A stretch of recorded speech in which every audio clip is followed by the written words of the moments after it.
चल निकल और सीधा निकल जा। आप निकल जाते हैं, यहाँ से निकल जाते हैं। बैठे हैं हमारे भाइयों में से कुछ भाई यहाँ पर ऐसे, आपके विचार ने अगर शेयर करते कंफर्टेबल हो सकते थे, लेकिन वो अनकंफर्टेबल रखना चाहती थी, तो उसने आपके विचार ने आपको सलाह दी, आपने ऐसा किया। तो ये चीज इस सेंस में कही जा रही है कि आपके अंदर से देखो कौन बोल रहा है। आपके अंदर से, जो आपके अंदर से बोल रहा है उसे कोई दूसरा नहीं सुन पाएगा। वो जब ही जान पाएगा जब आप मुंह से अपने व्यक्त करेंगे, वो आप ही जान पाएंगे।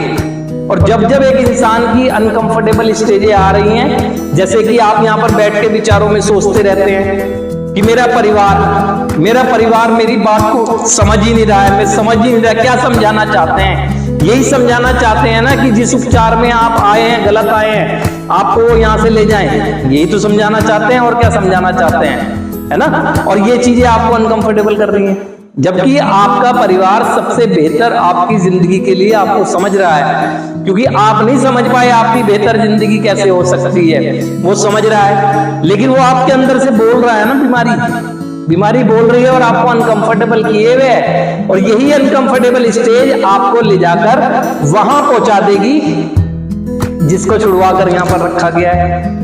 तो ये आपको समझना है। और ये खास बात है कि आपका विनाश बाद में दिखेगा, पहले बुद्धि का हरण होगा।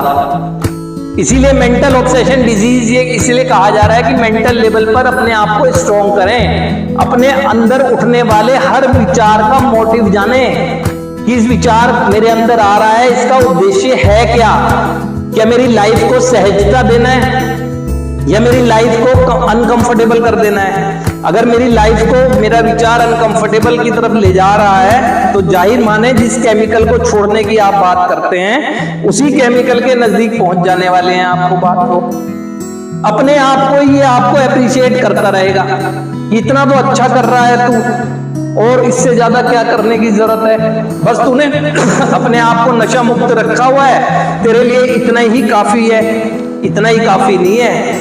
नशा मुक्त तो इस देश में असंख्य लोग हैं, लेकिन सफलता के मुकाम तक वो पहुंच पा रहे हैं जो चीजों को एक्शन में ला रहे हैं, है ना? एक्शन आपको परिणाम देंगे। आप एक सोचें, हर चीज वो कर्म है। मेरी पलक का झपकना भी एक कर्म है, मेरे दिल का धड़कन भी जो चल रही है वो कर्म है। और कहते हैं कि कर्म ही पूजा है ना, लेकिन वो कर्म पूजा है जो धर्म आधारित कर्म होगा। अगर मैं इस पलक को किसी गलत इशारे के लिए झपकता हूं, तो क्या धर्म कर्म है? वो गलत कर्म है ना। वो मेरी पलक का झपकना, इंटेंशन जुड़ी है ना। किसी को मैं कोई इंडिकेशन देता हूं, ऐसे आंख दबाता हूं, तो उसका इंडिकेशन, ये वो धर्म आधारित कर्म कोई हुआ, तो पूजा कहां हुआ? नहीं हुआ ना। तो ये सारी चीजें समझने की है। ये वो इंसान समझ पाएगा जो कार्यक्रम के माध्यम से अपने आप से जुड़ जाएगा। यहां क्यों कहा जाता है कि मेंटल रिलैप्स हो जाते हैं हम यहाँ पर? फिजिकल रिलैप्स तो जब होते हैं जब उस केमिकल में चले गए, लेकिन मेंटल रिलैप्स कैसे होते हैं? जब यहाँ पर बैठकर आप कह रहे हैं कि आपकी जिंदगी को आपसे बेहतर कोई नहीं समझ सकता, आपकी जिंदगी को आपसे बेहतर कोई नहीं चला सकता, है ना? ये कर रहे हैं ना, लेकिन वो बेहतर जिंदगी कैसे चलाना चाहते हैं व्यक्त नहीं कर रहे हैं। अगर व्यक्त करेंगे तो चेंजेस आ जाएंगे ना आप में।